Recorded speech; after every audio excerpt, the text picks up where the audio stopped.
আম্মা আজ বড় দিন ধরে আর বাপের বাড়ি যাই না তো চিন্তা করলাম দে 2 দিন যাই থাই আই আর মন ইয়েনো গেছে সুসে হতি মাসে কি এর বাপের বাড়িতে বিয়ের হরে কি এত বাপের বাড়ি জন লাগে জন লাগতো না কাম করো গো আনারে তো আয় আরো একখান কথা কইতাম ভুলে গেছি কাল আই ডাক্তার কাছে গেছিলাম বুঝছো না ডাক্তারে বলছে যে আর গাতে রক্ত শূন্যতা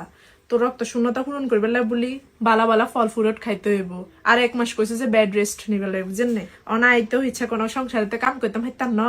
তো আনে কিনবেন আর 1 মাস তলক আর হকিনের খানা দানা ব্যাগেন রেডি করে আনি দিবেন আই যে তাইলে কিনে হুতি কেন আনে এলাই কিনে সুপ বানাই আনেন আরে খাবো আই তো সদা নিয়ে না করছি এতক্ষণ তোর বাপে আই ফোন দিয়ে রে তোরে আইলো যে পেলাই হ্যালো বেয়াই ওই আন্নের জির বলে আনগুলো হরান হুলের আর বড়া দিন ধরে যায় না তো তা নিয়ে আইও না জিরে লই যান বুঝছেন না কয়েকদিন যাই হেরে গাছ হয়ে আইও কিছুদিন বেয়াও খেদে হ্যাঁ আচ্ছা ঠিক আছে বেয়াই আর নিয়ে লই জানা না জিরে আর শুনবো তুই হেরে যাই 1 মাস ন বুঝছো না তুই হেরে 1.5 মাস থাকিও আজ যদি মন চায় তাহলে তুই 2 মাসে থাকতে আসবে কোনো সমস্যা নাই বুঝছো না আর তুই বাইরে কোনো চিন্তাই করিও না এটা আই আসি না আই একটা ব্যাগ গান সামলাই নিমু তুই যে হেরে কয়েকদিন থাকো কয়েকদিন একটু বিশ্রাম টিশ্রাম নিয়ে আইও তুই এটা কোনো টেনশন করিও না আই আসি এডে